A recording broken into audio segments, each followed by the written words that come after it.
Film making industry में हमेशा comparison draw होते हैं, जैसे बॉलीवुड में सलमान खान और शाहरुख खान का, जैसे टाइगर श्रॉफ और अर्जुन कपूर का।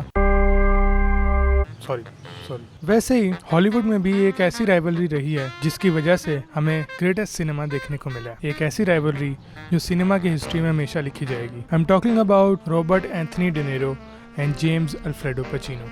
हाँ, ये इन दोनों के असली नाम है। आज की वीडियो में मैं बात करूंगा what is the difference between them, what was the rivalry between them and who is better than who. शुरू से शुरू करते हैं। Both belong to an immigrant family. De Niro's family came from Italy and Pacino's family came from Corleone, Sicily. Coincidence?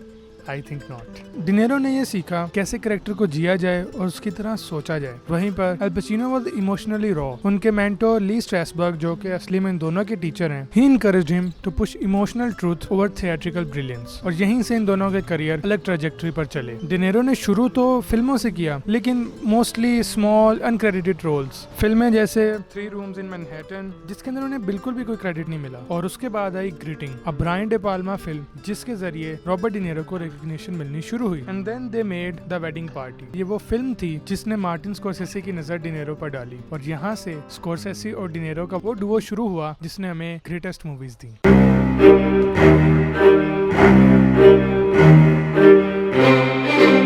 वहीं पर दूसरी तरफ अल Pacino theatre performances में थे। He worked in off-web productions like Hello, Out There and Why Is a Crooked Letter. Won an Obie Award for The Indian Wants the Bronx. ये वो performance थी जिसके बाद उन्हें मिली the panic in the needle park, और यहीं से फ्रांसिस फोर्ड कोप्पोला की नजर अल पचिनो पर पड़ी। And the result is history.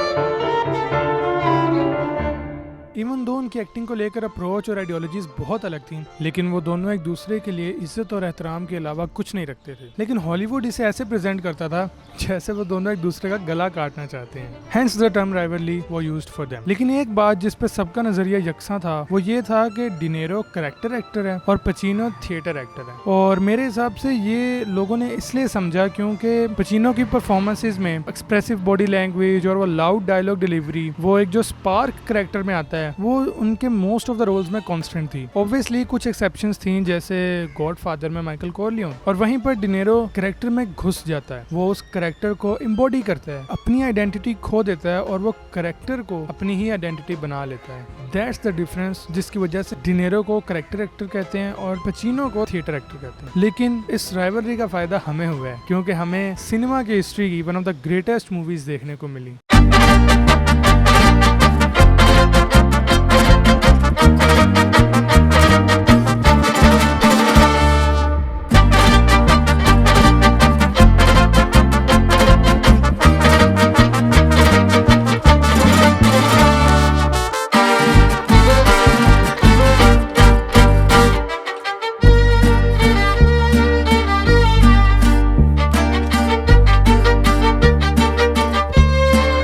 अगर मैं इस पूरी वीडियो को समराइज करूं और मैं एक मिसाल आपके सामने रखूं, then it will be the conversation between these 2 actors in the movie Heat. वो सीन मेरे हिसाब से सिनेमा गोल्ड है। वैसे तो पूरी मूवी ही प्योर सिनेमा गोल्ड है, लेकिन वो सीन स्पेशली इस चीज को हाईलाइट करता है कि how they both approach their character differently.